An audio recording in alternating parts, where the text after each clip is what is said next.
Have you ever noticed how suffering has a way of sneaking into our lives when we least expect it? You could be laughing with friends, enjoying a perfect afternoon, and then a phone call shatters everything. A loved one falls ill. A relationship you thought was unshakable suddenly crumbles. Or perhaps one morning you simply wake up with that strange emptiness in your chest, a silent weight pressing down and you can't explain why. Suffering. It doesn't ask for permission. It doesn't knock before entering. It simply appears quietly like a shadow following you everywhere you go. And the truth is, no matter how hard we try, there is no escaping it. This is not a curse. It is simply life itself. 2,500 years ago, a young prince named Siddhartha lived in luxury, shielded from every form of hardship. His father tried to hide the world's pain from him. But the moment he saw old age, sickness, and death, something inside him shattered. He realized that no palace wall could keep out suffering. That moment of confrontation changed the course of human history, because from that awakening the Buddha was born. And here's the part we often miss. Suffering wasn't his enemy, it was his teacher. It was the very doorway to wisdom. Think about your own life. The moments that shaped you most deeply, were they the times when everything was easy, or the times when your heart was breaking? When you failed, when you lost, when you grieved, those weren't just wounds, they were lessons. Pain taught you something comfort never could. We live in a culture that worships happiness, success, and positivity. Everywhere you look, people are trying to escape suffering through distraction, through consumption, through denial. Yet beneath the glossy surface, suffering never leaves. It lingers like a shadow. It shows up in the silence of night, in the quiet moments when the mask slips. And maybe, just maybe, it's not something to run from. The Buddha began his entire teaching with one radical truth: life contains suffering. Not because he was pessimistic, not because he wanted us to despair, but because he wanted us to wake up. He knew that ignoring suffering only makes it worse, but facing it directly transforms it. Suffering is the silent teacher no one asks for, but everyone receives. It is the fire that burns away illusions, the mirror that shows us who we truly are. It strips away what doesn't matter, forcing us to see clearly what does. Imagine someone standing at the edge of the ocean trying to hold back the waves with their bare hands. That's what most of us do with pain. We try to resist it, to deny it, to push it away. But the ocean always wins. The waves always return. What if, instead of fighting the water, we learned to swim? What if, instead of running from suffering, we allowed it to carry us into deeper wisdom? This is not about glorifying pain or seeking it. It's about recognizing its role in our lives. Because whether we like it or not, suffering is woven into the fabric of existence. It comes to all of us, the rich, the poor, the strong, the weak, the famous, the forgotten. No one is spared. But here's the profound twist. Though suffering is universal, what we do with it is not. For some, it becomes a chain that drags them deeper into despair. For others, it becomes the very path to freedom. So the question is not whether suffering will come. It already has, and it will again. The real question is, will you let it destroy you, or will you let it teach you? As we walk further into this journey, keep that question close to your heart. Because hidden within the very thing we fear most lies the seed of transformation. And once you see suffering for what it truly is, you may discover that it was never here to punish you. It was here to awaken you. No matter where you're born, no matter how much wealth or power you hold, suffering finds its way into your life. It does not discriminate. It does not care if you're a king or a beggar, a child or an elder. It is the thread that weaves through every human story. You see, the Buddha called this truth dukkha, a word that carries more weight than just pain or misery. It means the unsatisfactory nature of existence itself. Even when life feels good, even when we get what we want, there's a subtle restlessness beneath it all. That quiet whisper, "This won't last." Think about it. A child clings to a toy with joy only to cry when it breaks. A teenager feels invincible until heartbreak cracks open their chest for the first time. An adult works tirelessly for success, only to find that achievement doesn't silence the emptiness inside. And in old age, the body itself becomes a teacher, reminding us of impermanence with every wrinkle, every ache, every breath. Suffering wears many masks. Sometimes it's obvious: grief, loss, illness. Other times it's subtle, like the gnawing dissatisfaction that follows us even in comfort. That uneasy feeling that something is missing even when we can't name what it is. We often look at the lives of the rich and famous, assuming they live above suffering. But peel back the curtain and you'll find depression, addiction, loneliness, broken families. It's the same story again and again. Success can hide suffering, but it can't erase it. There is a haunting story of the Buddha himself. Before he awakened, he lived in absolute luxury. His father built walls around him, shielding him from sickness, aging, and death. Yet one day, Siddhartha slipped beyond the palace gates. He saw an old man bent with age, a sick man trembling in pain, a corpse carried to the pyre. In that moment, he realized what his father had tried so hard to conceal.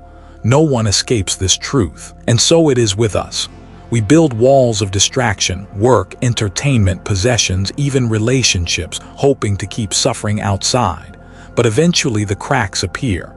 A loved one leaves, the body weakens, the mind grows restless. The truth slips through just as it did for Siddhartha. Why is this truth so hard to accept?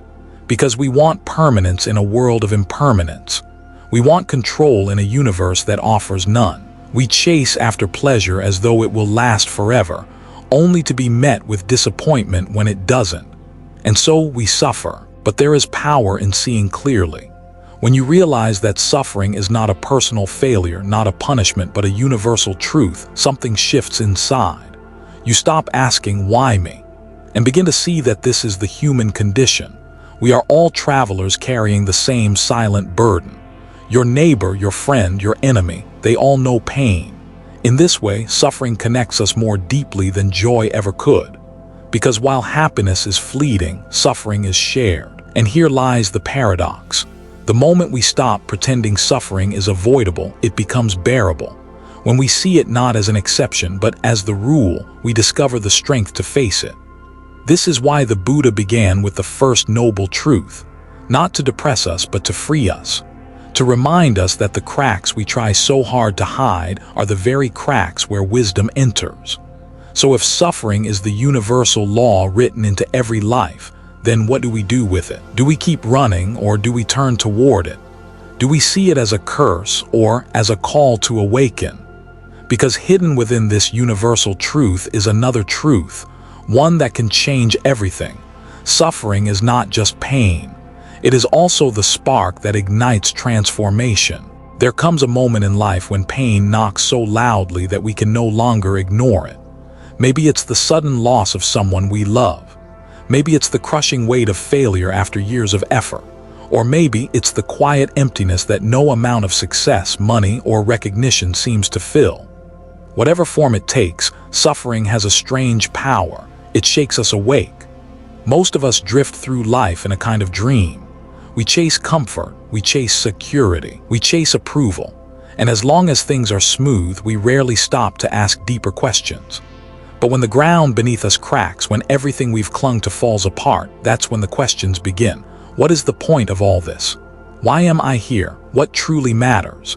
It's in those raw moments, when life refuses to play by our rules, that the search for meaning begins. Think of the Buddha. For years, Prince Siddhartha lived in a golden cage, surrounded by beauty and pleasure. But it wasn't until he encountered sickness, aging, and death that the illusion shattered. Pain was the voice that called him out of his sleep, the call that led him to abandon the palace in search of truth. And it isn't just the story of the Buddha, it's the story of us all. A person diagnosed with cancer suddenly realizes how precious each breath is. A heart broken in love discovers depths of empathy they never knew they had. A failure at work forces someone to ask if they've been climbing the wrong mountain all along. It is rarely joy that transforms us. It is pain. There's an old saying, pain is the great interrupter. It interrupts our illusions, our routines, our false sense of permanence.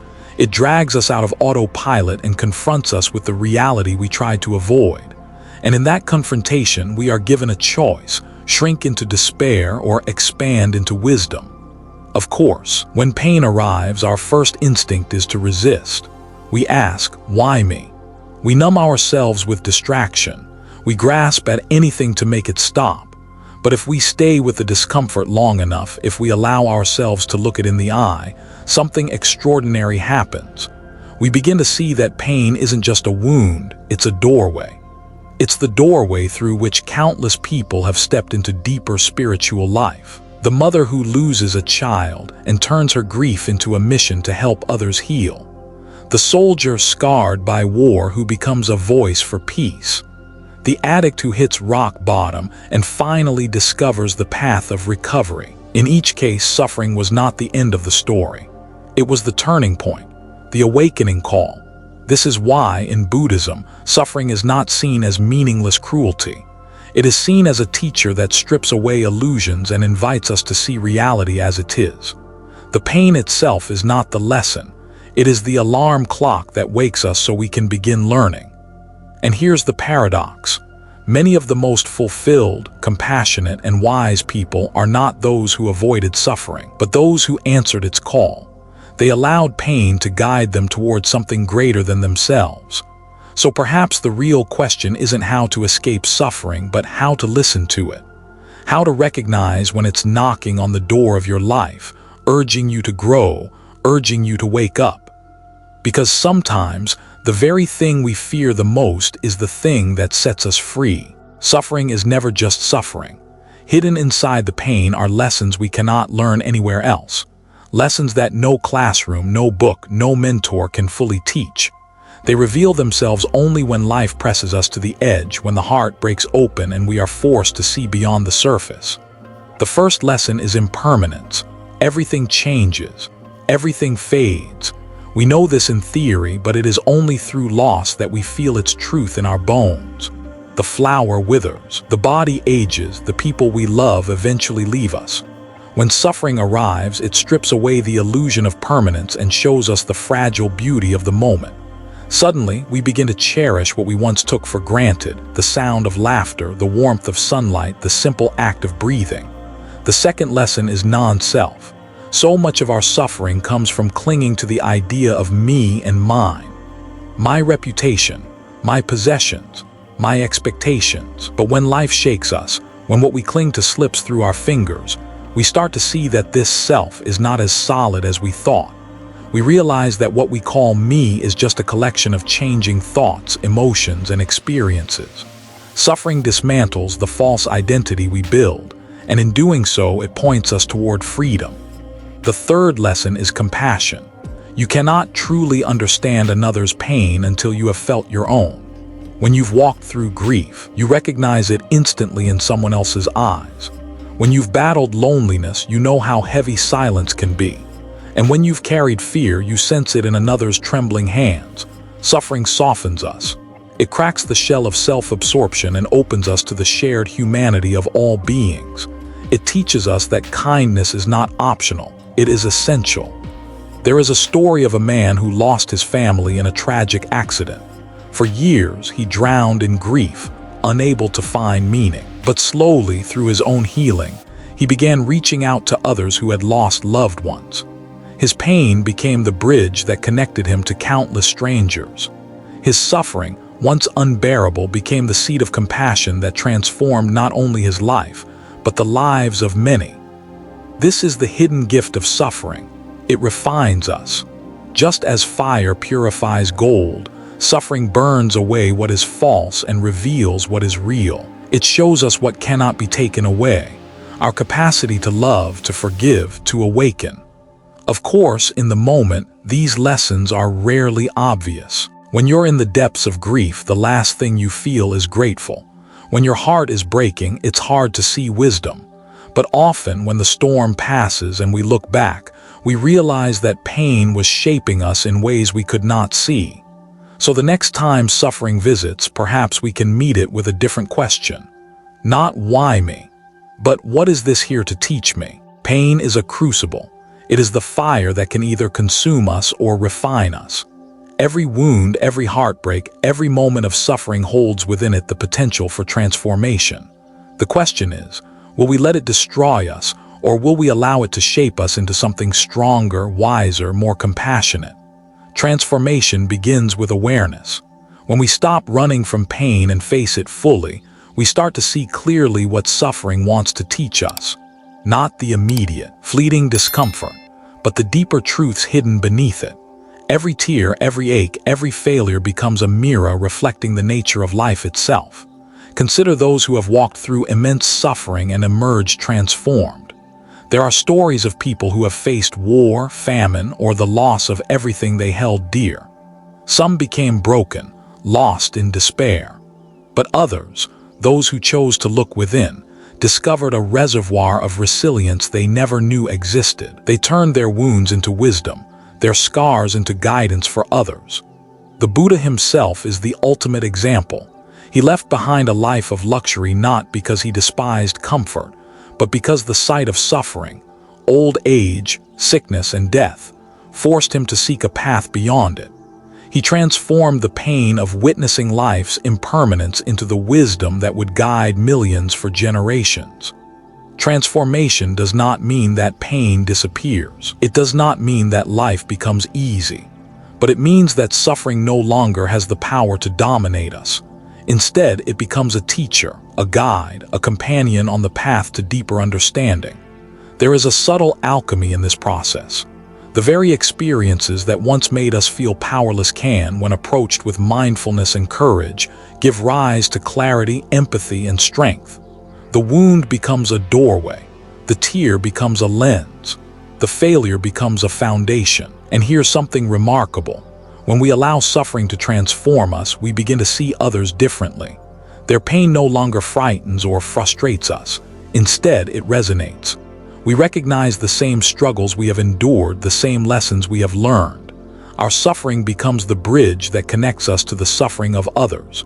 Compassion flows naturally, not as an effort but as an instinct.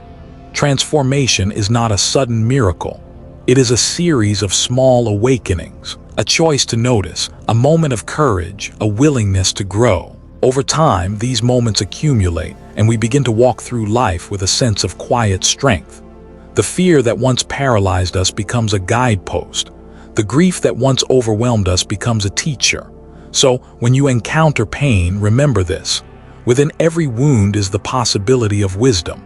Within every loss is the seed of transformation. Life does not hand out suffering to punish us. It offers it as a profound teacher if we are willing to listen. And as you begin to recognize this truth, you start to see the world differently. Pain is no longer a shadow chasing you. It becomes the light that illuminates your path, showing you where growth, understanding, and deep human connection lie. It's human nature to run from pain. From the moment we feel discomfort, we search for ways to escape it.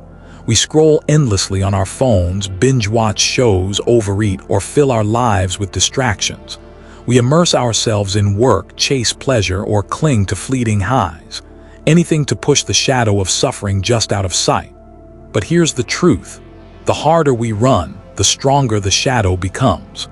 Suffering is not like a visitor you can simply lock out. It is woven into the fabric of life itself.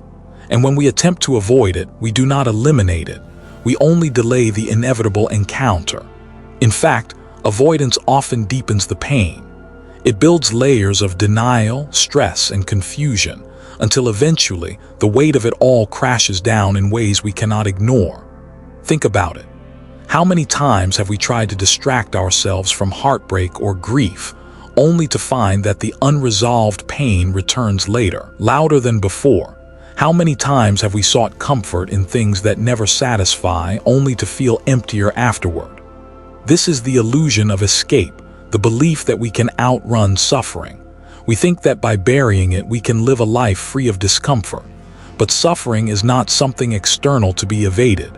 It arises from life itself, our attachment, our expectations, our resistance to what is. No amount of avoidance changes that. Buddhism teaches us a different approach. Instead of running, we learn to turn toward the discomfort, to meet it with awareness. We begin to observe pain without judgment, to sit with it patiently, to understand its nature. In this way, suffering stops being a tyrant and becomes a teacher. Consider someone who loses a job or a loved one. The first instinct might be to distract themselves, to pretend it didn't happen. But if they allow themselves to face the pain, to feel it fully, a remarkable shift occurs. They begin to understand their own attachments, their expectations, and the impermanence of life. They begin to grow in ways that would never have been possible if they had escaped. This principle applies to every form of suffering. Physical pain, emotional loss, existential doubt, none of it disappears when we run. But when we face it consciously, it transforms into wisdom. It reveals patterns we never noticed, strengths we never knew we had, and compassion we never realized we could feel. The illusion of escape is seductive because it promises relief without effort. But true liberation comes not from running, but from embracing life exactly as it is, pain included. Only when we stop resisting the waves of suffering do we learn to float, to navigate, and eventually to swim with grace. So the next time you feel the urge to distract, to numb, to escape, remember this. Running only intensifies the shadow.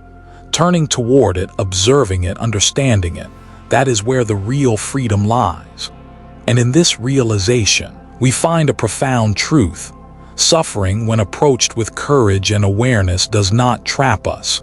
It guides us. It teaches us. It opens the door to a life richer, deeper, and more meaningful than we ever imagined. Suffering is inevitable, but how we respond to it can make all the difference. Buddhism doesn't promise a life free of pain, but it offers a map, a set of tools that allow us to navigate suffering with awareness, clarity, and even grace. These tools aren't abstract or theoretical. They are practical, lived experiences that transform pain into understanding. The first and most powerful tool is mindfulness.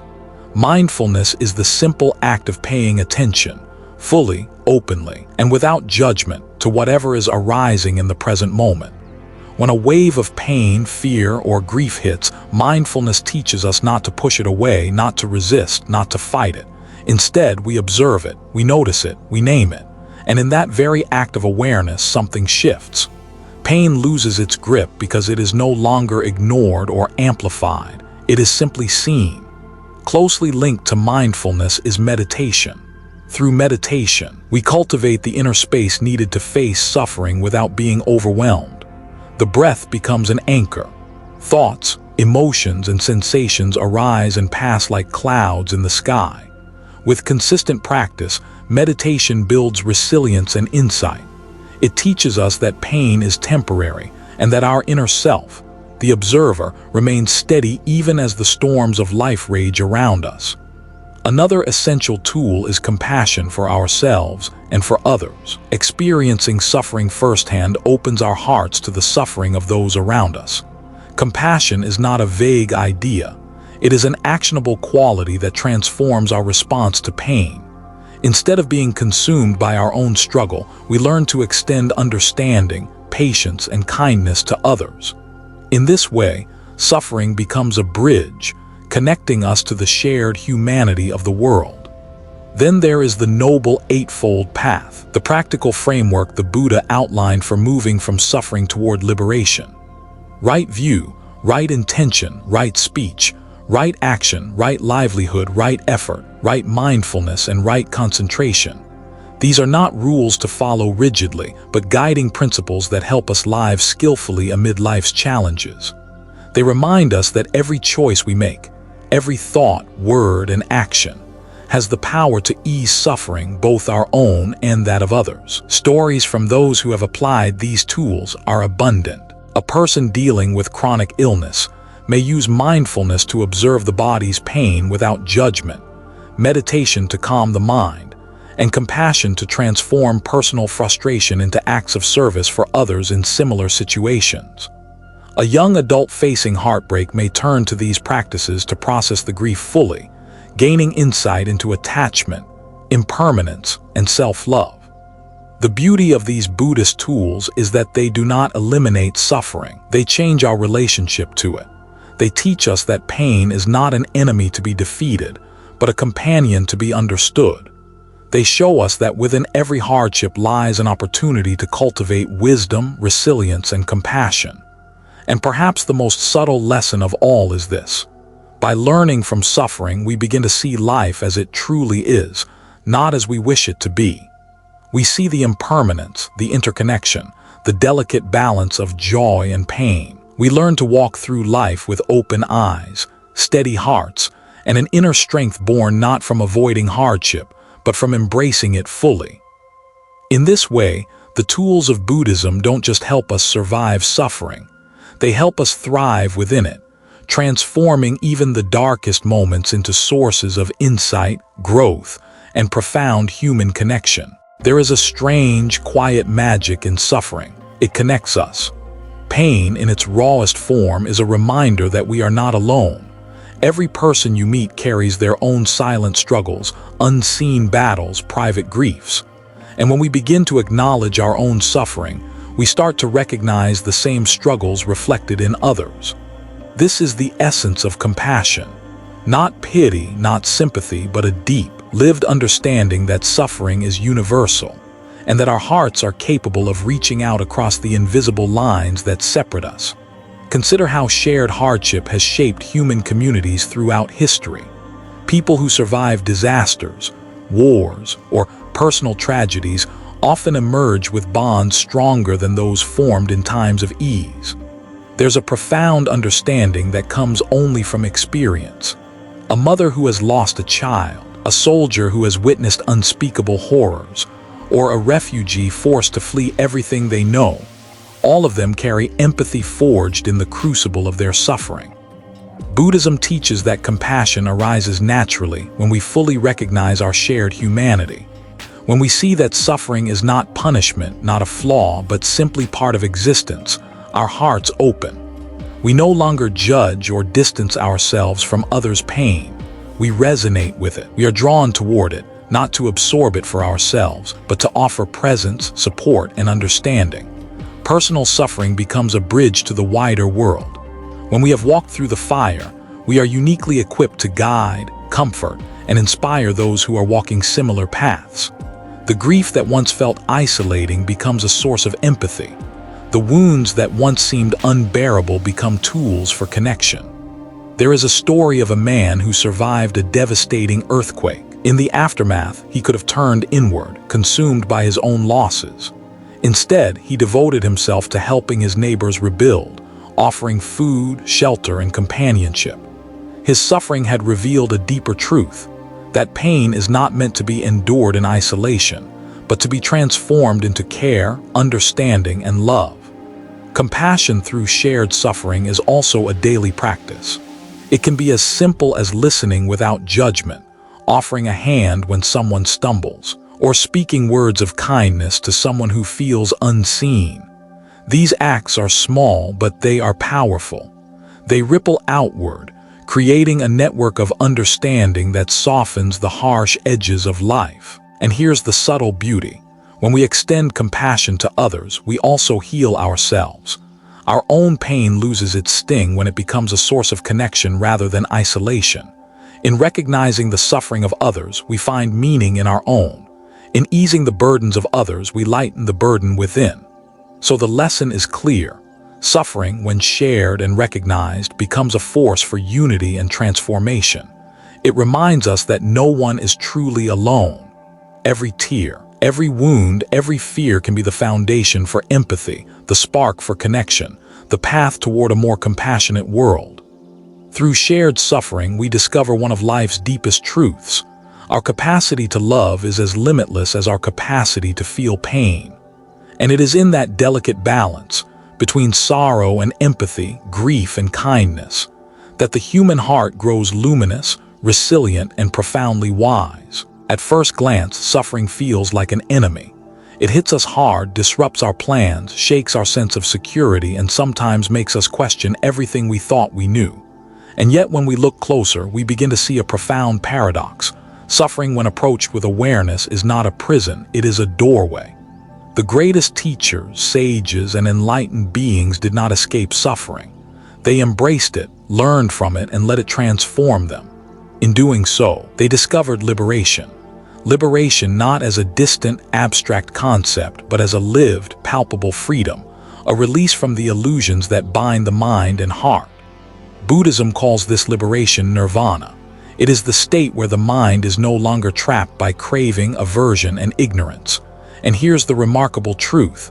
Suffering is the key that opens the door. Without suffering, there is no urgency to awaken.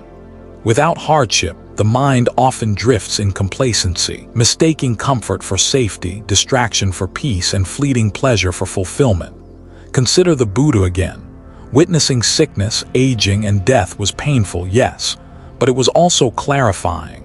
It revealed the nature of existence in a way that luxury never could. Those difficult encounters became the catalyst for the search for truth, the motivation to meditate, reflect, and ultimately awaken. In our own lives, suffering can play the same role. It can push us to question what we value, to examine our attachments, to confront our illusions about who we are and what life is.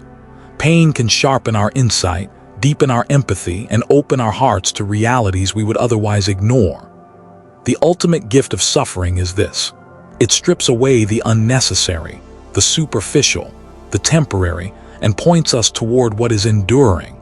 It reminds us that life is impermanent, that clinging is the source of much of our distress, and that freedom lies not in avoiding pain, but in understanding it.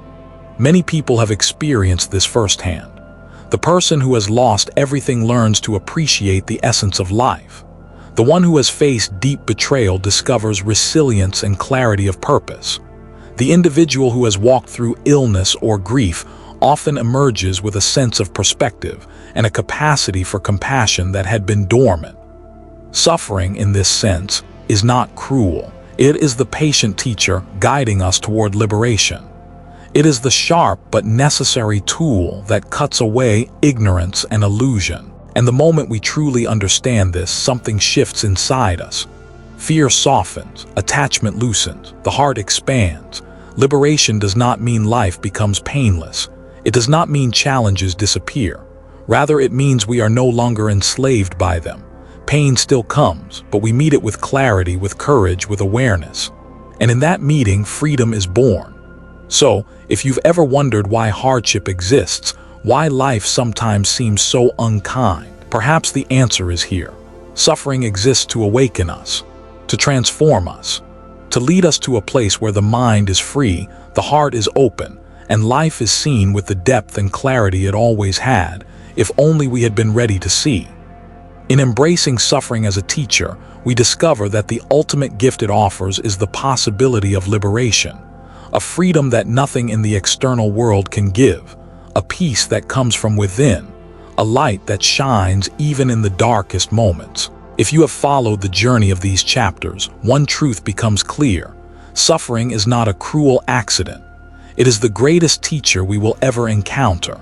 Every wound, every tear, every moment of despair carries within it lessons we could never learn otherwise. And when we recognize this, a remarkable transformation occurs. We begin to feel gratitude for the very thing we once tried so desperately to avoid. Think back to your own life. The heartbreaks that broke you open, the failures that humbled you, the losses that reshaped you. At first, you may have cursed these experiences, wishing they had never happened. But with time, reflection, and awareness, you start to see that they were not punishments, they were invitations. Invitations to awaken, to grow, to understand, to love. Suffering teaches us about impermanence, reminding us that nothing in life lasts forever and nothing should be clung to with desperation. It teaches us about non-self, showing us that much of our distress arises from attachment to a fixed identity, and that freedom comes when we release it. It teaches us compassion, as we recognize our shared humanity and extend understanding to others who are also navigating their own struggles. It is through suffering that we learn the most profound truths, that joy and sorrow are inseparable, that life is a delicate balance, and that the path to liberation is walked not by avoiding pain, but by facing it with courage, mindfulness, and heart. And here is the quiet, radical wisdom. The very pain we fear is the doorway to the freedom we long for. The teacher we resisted is the guide we have always needed. When we stop fighting, stop fleeing, and allow ourselves to learn from suffering, we discover that our hearts can hold even the darkest experiences and transform them into sources of light, insight, and connection.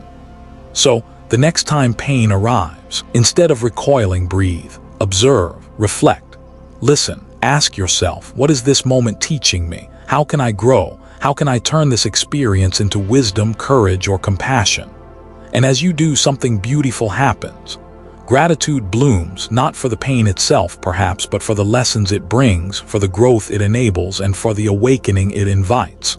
We begin to see suffering not as a curse, but as the most faithful teacher, ever present, ever patient, guiding us toward the truest, deepest version of ourselves. In this recognition, life transforms. Shadows no longer chase us. Pain no longer dominates us. Instead, we walk through life with open eyes, open hearts, and a profound understanding that the teacher we have always sought has been right beside us all along, our suffering. And if this journey through the lessons of suffering resonated with you, consider joining our growing community here at Zen Buddhism Wisdom. Subscribe, so that together we can explore the timeless teachings of the Buddha, uncover wisdom in everyday life, and walk the path toward deeper understanding and inner peace. Your presence here is part of the journey, so take a moment to subscribe, and let's continue learning, reflecting, and growing together.